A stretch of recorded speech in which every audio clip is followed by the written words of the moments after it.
ဒါမျိုးစစ်တပ်ကြီးမာကျောနေတဲ့အချိန်မှာမှပဲအေးနဲ့စစ်ပြေငင်းမှုတော့ပဲလုပ်လို့ရတဲ့အချိန်တွေရှိတယ်အခုလိုမျိုးနည်းနည်းရုန်းကန်နေရပြီးတော့တနိုင်ငံလုံးစီရေးအဖြစ်တိုင်းတာသွားနေတဲ့အချိန်မှာအေးကလည်း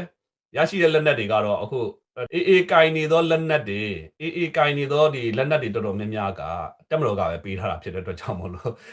ဝေတယ်ဆိုလို့ရှိရင်တော့မှပဲတက်မတော်ကိုပတ်စံပေးတာဖြစ်လိမ့်မယ်နော်။ဘာကြောင့်လဲဆိုတော့အရှိတရားပဲလေဗျာဟို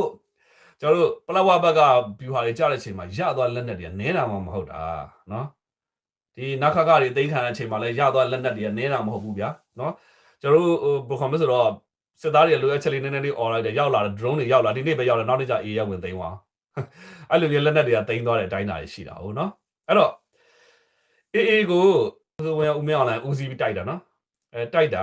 အေးကိုဘာလုပ်လို့ရခဲ့လို့လဲဟိုကလည်းအေးကဇမသေးဘူးဗျာဒီလားတက်တက်ကြီးဟလာလုံးဝဘယ်ခေါ်မလဲဆိုတော့မဲ့တော့မစိုးသေးတဲ့အချိန်မှာတော့မှပဲအေးကိုတိုက်လို့မနိုင်ခဲ့ဘူး